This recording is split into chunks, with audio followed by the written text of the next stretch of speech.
बिस्मिल्लाहिर्रहमानिर्रहीम। अस्सलाम वालेकुम students, my name is Abdurrahman and I am teaching you biology. Students, इस सेशन में हम पढ़ेंगे अबाउट द एंजियोस्पर्म्स, उनके general features and then the life cycle of angiosperms. It is again one of the important long questions of this chapter. तो details board पे देखते हैं। Alright, इस सेशन का आगाज कर रहे हैं स्टूडेंट्स हम from the general features of angiosperms.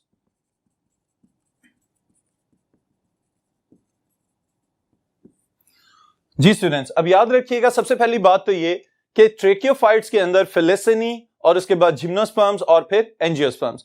Angiosperms are the most successful group of land plants up till today. Alright, evolution के एतबार से हमें ये पता चलता है कि एंजियोस्पर्म्स के मेंबर्स दुनिया के ऑलमोस्ट हर हैबिटेट में हमें नजर आते हैं। अब किस तरह से इस बात का अंदाजा लगाया जा सकता है, आप अगर गौर करें तो हमने ये बात पढ़ी थी कि प्लांट्स की टोटल हमारे पास 360,000 स्पीसीज हैं। Alright, out of these 360,000, 235,000 species they belong to the angiosperms. Alright students, तो इस बात से हम ये अंदाजा लगा सकते हैं कि these angiosperms they are the most diverse and most exploited group of plants. अब फिर इस लिहाज से अगर फर्दर हम इनके फीचर्स की बात करें तो एक बहुत इंपॉर्टेंट चीज आ रही है प्लांट्स की डेवलपमेंट के लिहाज से कि they have evolved to produce flowers. Alright, they have evolved to produce fruits and seeds. Alright students, अब ये खसूसियात हैं एंजियोस्पर्म्स की जिसकी वजह से they are the successful group of land plants. अब इसमें से कुछ टर्म्स को हम डिफाइन कर ले अगर, तो सबसे पहले नंबर पे यहां पे एक लफ्ज है फ्रूट। ऑलराइट, आसान तरीन डेफिनेशंस में यहां पे लिख रहा हूं ताकि आपको याद रखने में आसानी हो। That is the ripened ovary. Alright students, यानी कि ओवरी वाला स्ट्रक्चर जब पक जाए और उसकी ग्रोथ मुकम्मल हो चुकी हो तो वो फ्रूट की शक्ल इख्तियार कर लेता है, फल बन जाता है। और फिर फलों के अंदर आपको जो चीज नजर आती है students, there are seeds. Alright, और सीड को हम किस तरह से डिफाइन कर सकते हैं? Again, easiest definition. This is the mature ovule. All right? यानी जब ओव्यूल पक जाए और मेच्योर हो जाए तो वो सीड बन जाता है। अब सवाल ये पैदा होता है कि इसमें ओव्यूल खुद क्या चीज है? What is ovule? This is integumented embryo sac or megasporangium. Alright students, अब ये ओव्यूल को हमने डिफाइन कर लिया है कि इसके पास प्रोटेक्टिव लेयर्स मौजूद होंगी, इंटेगुमेंट्स हैं, और असल में ये क्या है? मेगास्पोरेंजियम है जिसके अंदर मेगास्पोर्स और फिर फीमेल गेमेटोफाइट डेवलप होता है। ऑलराइट, तो इन सब स्ट्रक्चर्स का आपको पता होना चाहिए ताकि हम इसके लाइफ साइकिल को आसानी से समझ सकें। अब फिर इसके साथ स्टूडेंट्स अगर हम फ्लावर को डिफाइन करना चाहें, what is a flower basically, तो ये भी याद रखिएगा, flower is modified shoot.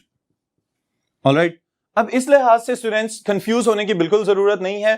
Evolutionist कहते हैं कि प्लांट्स के पास पहले सिर्फ ब्रांचेस ग्रो करती होती थी और उन ब्रांचेस में से फर्दर लीव्स डेवलप होना शुरू हुए और फिर उन्हीं लीव्स की मॉडिफिकेशन की वजह से हमें फ्लावर्स नजर आते हैं जो फूल लगे हुए हैं एंजियोस्पर्मिक प्लांट्स के ऊपर। अब इसी को फर्दर थोड़ा सा और हम अगर एक्सपैंड कर लें तो हमें पता चलता है कि these flowers they have specialised floral leaves. Alright, इसके कंपोनेंट्स कौन कौन से हैं, यानी फूल के अंदर कौन कौन से कंपोनेंट्स आपको नजर आ सकते हैं। अब इस लिहाज से स्टूडेंट्स वो मेन स्टाक जिसकी मदद से फूल जो है वो ब्रांच के साथ या स्टेम के साथ कनेक्टेड है, that is known as pedicel.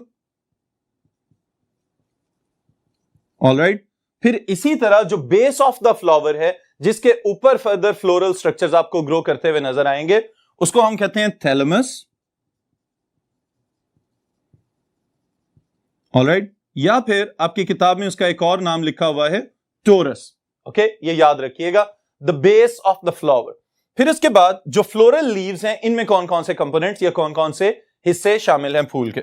Floral leaves they consist of sepals,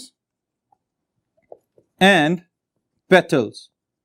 alright students, अब सेपल्स आमतौर पे छोटी छोटी पत्तियां जो फ्लावर की बेस से ग्रो करती हुई आपको नजर आती हैं और नॉर्मली ग्रीन कलर की होती हैं। ऑलराइट, तो याद रखिएगा टफ हैं, रेजिस्टेंट हैं और ग्रीन हैं। और इनका काम क्या होता है? To protect the inner components. Tough, protective, resistant and usually green. Alright, petals, पत्तियां जो होती हैं फूलों की, जो कि एंजियोस्पर्म्स के फूलों की पहचान है, जिसकी वजह से हमारे इर्द गिर्द अगर हम गार्डन्स में, अपने घरों के अंदर या वो लैंडस्केप्स जिनको मेंटेन किया जा रहा है हॉर्टिकल्चर डिपार्टमेंट की मदद से, वहां पे जो हमें रंगीनियां नजर आ रही हैं कुदरत की, ये सब के सब colours, these are the colours of the flowers. Alright students, तो पेटल्स जो हैं बेसिकली दे आर कलर्ड, और याद रखिएगा they are basically attractants for pollinators.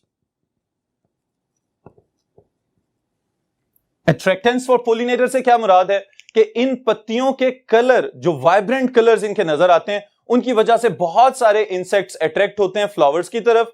फिर इसी तरह इनके अंदर नेक्टर भी मौजूद हो सकता है, वो न्यूट्रिटिव फ्लूइड जिसको पीने के लिए इंसेक्ट्स अट्रैक्ट होते हैं इन फूलों की जानिब, और फिर बदले में क्या करते हैं, फायदा पहुंचा रहे होते हैं कि यहां से पोलन ग्रेन्स को लेके किसी और फूल की जानिब चले जाएंगे। तो इस प्रोसेस को हम कहते हैं पोलिनेशन। ऑलराइट स्टूडेंट्स, तो इसका मतलब यह है कि पेटल्स और सेपल्स ये फ्लोरल लीव्स हैं, और इन फ्लोरल लीव्स के अलग अलग फंक्शंस हैं। लेकिन इसके साथ ही साथ एक बात पे अगर आप गौर करें तो इनका कोई भी रोल हमें नजर नहीं आ रहा इन रिप्रोडक्शन। रिप्रोडक्शन में अगर इनका कोई किरदार नहीं है तो इसकी वजह से स्टूडेंट्स एक एमसीक्यू स्टेटमेंट याद रखिएगा,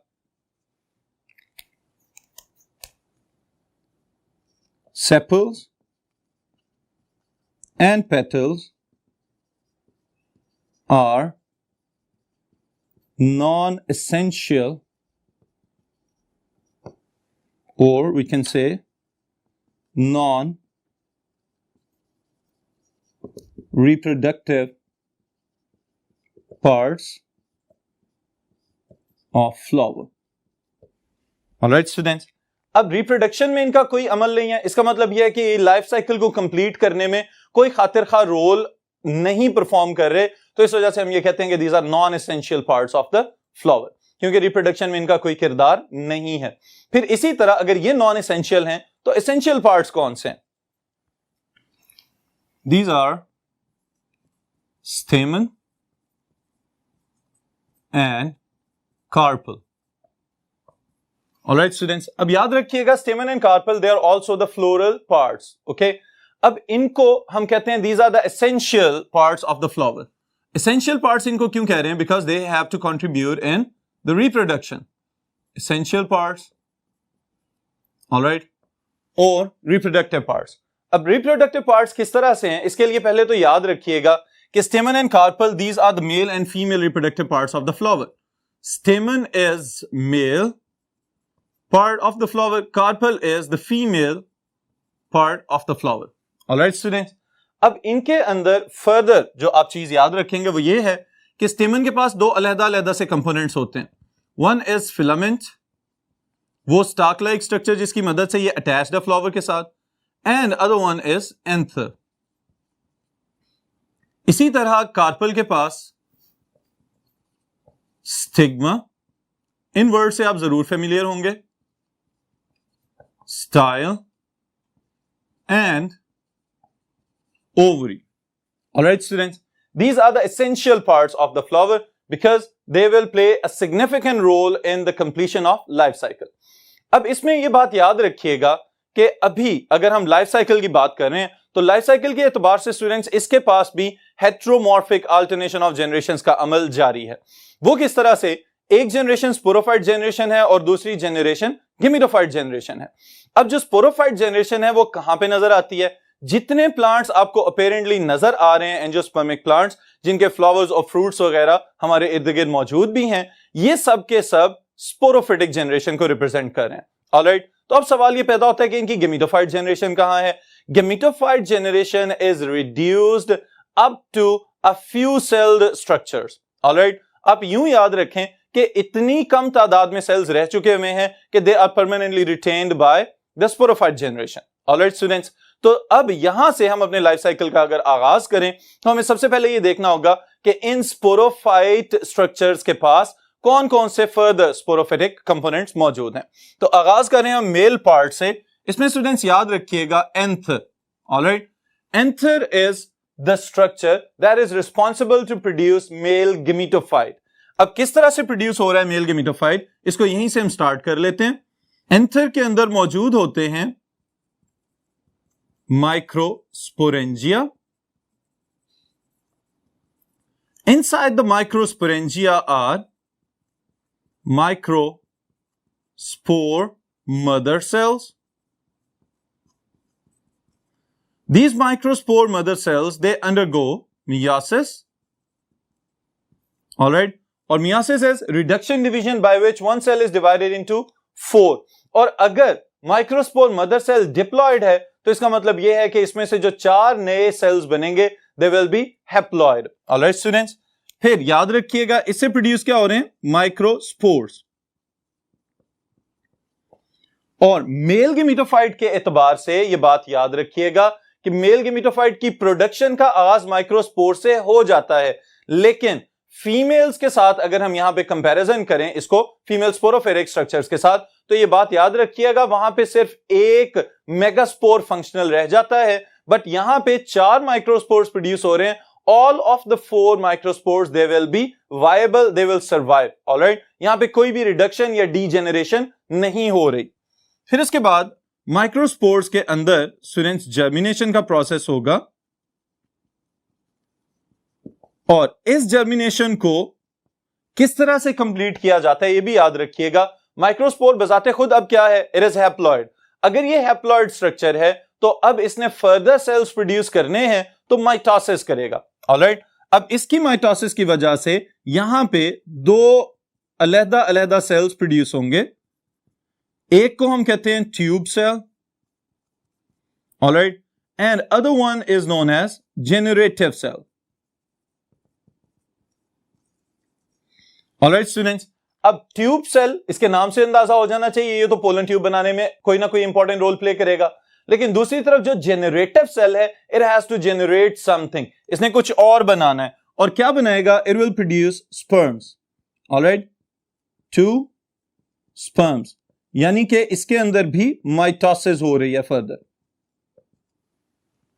ऑलराइट स्टूडेंट्स, यहां तक होपफुली आपको समझ आ चुकी है। ये सारे का सारा प्रोसेस कहां पे चल रहा है, एंथर के अंदर, और इसने प्रोड्यूस क्या करना है, मेल गेमेटोफाइट। और मेल गेमेटोफाइट असल में हम अब तक प्रोड्यूस कर चुके हुए हैं। मेल गेमेटोफाइट क्या चीज है स्टूडेंट्स, याद रखिएगा ये सारा structure tube cell with the generative cell. Alright, this is the male gametophyte. और जेनरेटिव सेल के अंदर समटाइम्स जो गेमीट्स हैं वो फौरी तौर पे नहीं बन जाते। जैसे ही पोलन ट्यूब ग्रो करना शुरू होगी, जब पोलन ग्रेन स्टिग्मा के ऊपर गिर चुका होगा, उसके बाद जेनरेटिव सेल डिवाइड होता है और 2 अलग-अलग स्पर्म्स बना देता है। ऑलराइट, ये आपको समझाने के लिए मैंने यहां पे मेंशन कर दिया। अब ये जो 3 सेल्ड स्ट्रक्चर हमें यहां पे नजर आ रहा है, this is the male gametophyte. ये मेल गेमेटोफाइट कहां पे है, माइक्रोस्पोर के अंदर। और इस माइक्रोस्पोर को जिसके पास मेल गेमेटोफाइट मौजूद है और उसके अंदर गेमीट्स मौजूद हैं, इसको हम कहते हैं this is the pollen grain, जिसकी जमा है पोलन। ऑलराइट, ये बात याद रखिएगा कि इसी चीज को मैं यहां पे लिख भी देता हूं, microspore that contain microgametophyte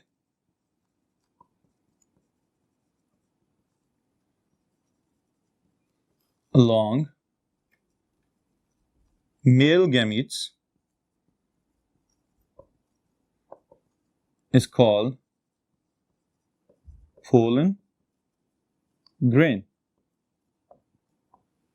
एक है तो पोलन ग्रेन, अगर ज्यादा है तो पोलन कहेंगे इनको। ऑलराइट स्टूडेंट्स, अब ये सारे का सारा प्रोसेस हमें नजर आ गया कि माइक्रोस्पोरेंजिया के अंदर कौन सी डेवलपमेंट किस तरह से मुकम्मल की गई है। ऑलराइट, अब इसी तरह अगर हम ओवरी की जानिब चलें तो हमें यह पता चलेगा कि कौन कौन सी तब्दीलियां किस तरह से स्टेप्स में मुकम्मल की जा रही हैं। तो इनकी डिटेल्स भी अभी देख लेते हैं। ऑलराइट स्टूडेंट्स, नाउ अभी हमने 3 स्ट्रक्चर्स यहां पे मेंशन किए थे, stigma, style and ovary.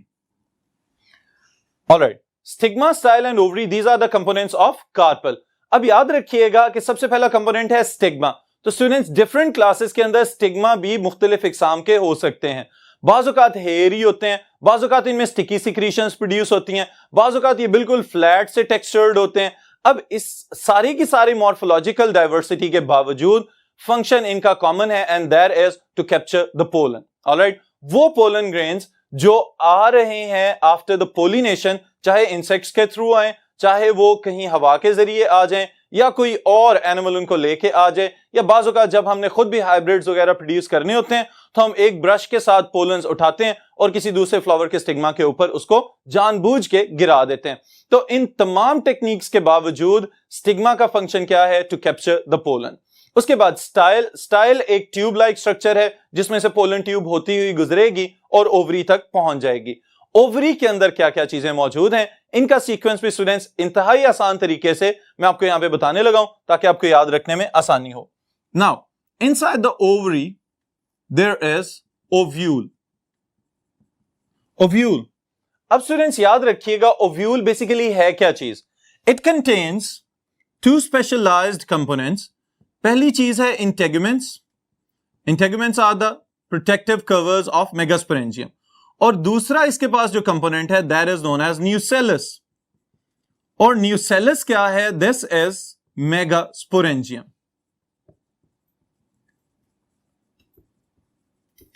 Alright, ये बात याद रखिएगा कि बुनियादी तौर पे ओवरी के अंदर ओव्यूल मौजूद है, और ओव्यूल बजाते खुद क्या है? इसके पास प्रोटेक्टिव लेयर्स हैं, और प्रोटेक्टिव लेयर्स की इनर साइड पे आपको स्पेशलाइज्ड एक ग्रुप ऑफ सेल्स नजर आता है जिसने क्या बनाया हुआ है? न्यूसेलस. और न्यूसेलस बुनियादी तौर पे मेगास्पोरेंजियम का ही दूसरा नाम है.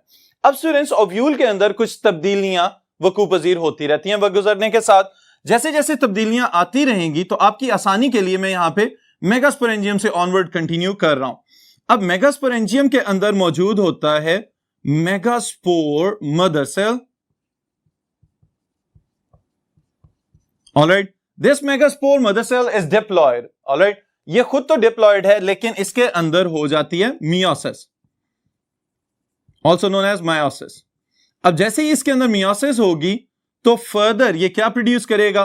4 मेगास्पोर्स. ऑलराइट, 4 मेगास्पोर्स पैदा कर रहा है. लेकिन यहां पे एवोल्यूशन के साथ साथ एक तब्दीली है, और वो तब्दीली क्या है? Out of these 4, 3 will degenerate and only 1 remains functional.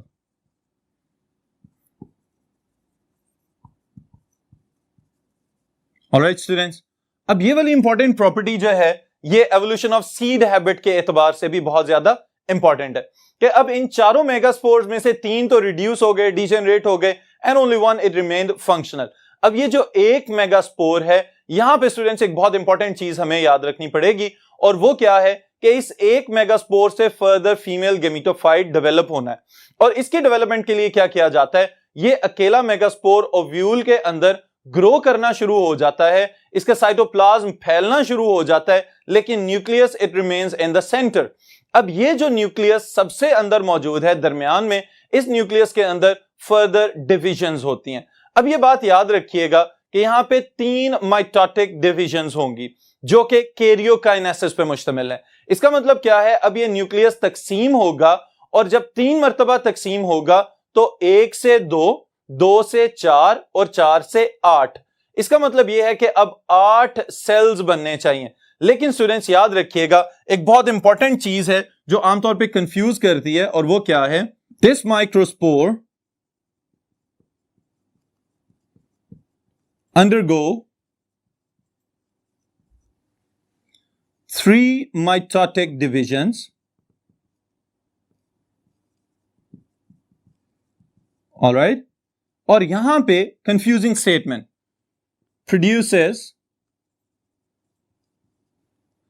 8 nuclei but 7 cells. Alright, 8 nuclei पे मुश्तमिल 7 सेल्स पैदा कर रही है।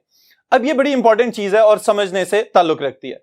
अब स्टूडेंट्स इस बात का ख्याल रखिएगा कि 7 सेल्स जो प्रोड्यूस हो रहे हैं इनका एक मखसूस ऑर्गेनाइज्ड स्ट्रक्चर बनेगा। किस तरह से मखसूस ऑर्गेनाइज्ड स्ट्रक्चर बनेगा कि ओव्यूल के अंदर वो माइक्रोस्पोर जो फंक्शनल है उसमें 3 माइटोटिक डिविजन्स हुई हैं और माइटोटिक डिविजन्स होने के बाद उसने क्या प्रोड्यूस किया है, अब इसकी तरतीब समझ लें। It has produced 1 2 3, alright, these are 3 antipodals, 3 cells हैं।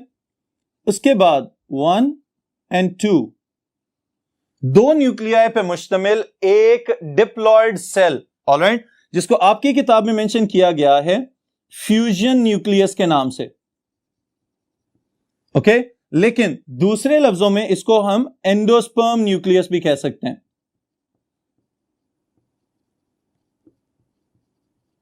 ऑलराइट स्टूडेंट्स, अब कितने सेल्स अभी तक हमारे पास मौजूद हैं? 4, लेकिन नंबर ऑफ न्यूक्लियाई कितने हैं? 5।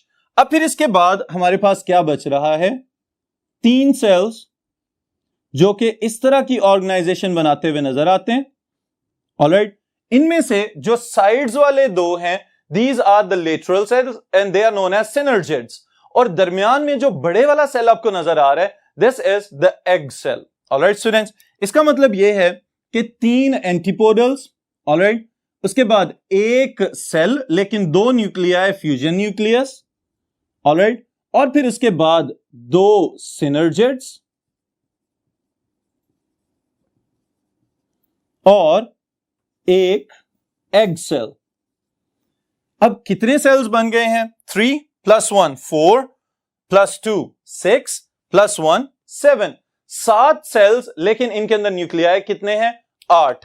तो ये है कैलकुलेशन जो आमतौर पे कंफ्यूज करती है, लेकिन होपफुली अब आपको समझ आ चुकी होगी। Now all these cells they are collectively the female gametophyte, और इस फीमेल गेमेटोफाइट के पास एक फंक्शनल एग भी मौजूद है। अब इस एग को, और प्रीवियसली जो हमने सारे का सारा सीक्वेंस स्टडी किया है, जो मेल गेमेटोफाइट ने स्पर्म्स वगैरह प्रोड्यूस किए हैं, अब स्पर्म्स को लेके आया जाएगा टुवर्ड्स द फीमेल गेमेटोफाइट, और इसको लेके आने के लिए जो प्रोसेस यहां पे किया जाता है, this is known as pollination.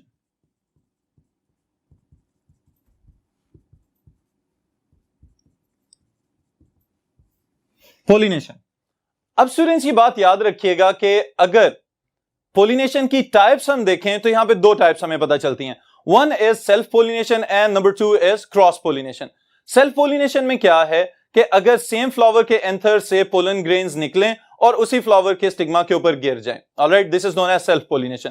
फिर बाज़ औक़ात ये भी होता है कि डिफरेंट एजेंट्स की मदद से एक पौधे से पोलन्स उड़ें और किसी दूसरे पौधे के ऊपर जाके गिर जाएं, तो इस केस को हम कहेंगे क्रॉस पोलिनेशन। तो 2 टाइप्स याद रखिएगा, the first one is self pollination and the second one is cross pollination.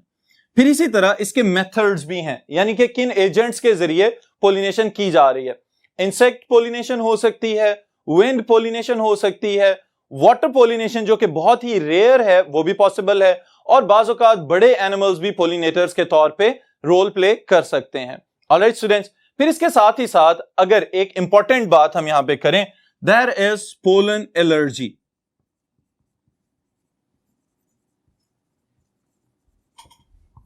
Alright, अब ये पोलन एलर्जी जो है बुनियादी तौर पे students, it is hyper sensitivity of the immune system, कि बाज़ औक़ात जैसे ही एक मखसूस सीजनल तब्दीली आती है और उस वक्त सारे के सारे फूल जो हैं और बड़े एंजियोस्पर्मिक प्लांट्स पोलिनेशन कर रहे होते हैं, तो पोलन्स हवा में बिखरे होते हैं बहुत छोटे पार्टिकल्स की फॉर्म में कि हमें नजर भी नहीं आ रहे होते। ऑलराइट, उस सूरत में क्या होता है, वो लोग जो जरा ज्यादा हाइपर सेंसिटिव होते हैं उनके अंदर ये प्रॉब्लम्स फौरी तौर पे फील होना शुरू हो जाएंगी, उनको छींकें आना शुरू हो जाती हैं, आंखें रेड होना शुरू हो जाती हैं, और समटाइम्स मुसलसल सर दर्द भी हो सकता है। तो ये पोलन एलर्जी वाला case, this is due to the hyper sensitivity of the immune system of those people. अब फिर इसके बाद अगर वापस आए टॉपिक की जानिब, तो पोलन ग्रेन स्टूडेंट्स अब अगर गिरते हैं स्टिग्मा के ऊपर गिरते ही ये फौरन क्या करेंगे कि अपनी पोलन ट्यूब ग्रो करवाना शुरू कर देंगे। पोलन ट्यूब की फॉर्मेशन के दौरान ही जेनरेटिव सेल क्या करेगा, 2 स्पर्म सेल्स बना लेगा। अब इन दोनों स्पर्म्स ने क्या करना है, ट्रेवल करके जाना है टुवर्ड्स द फीमेल गेमिटोफाइट, और फीमेल गेमिटोफाइट के पास पहुंच के यहां पे ये 2 काम करेगा, और 2 काम है तो इस वजह से स्टूडेंट्स याद रखिएगा ये प्रोसेस है फर्टिलाइजेशन।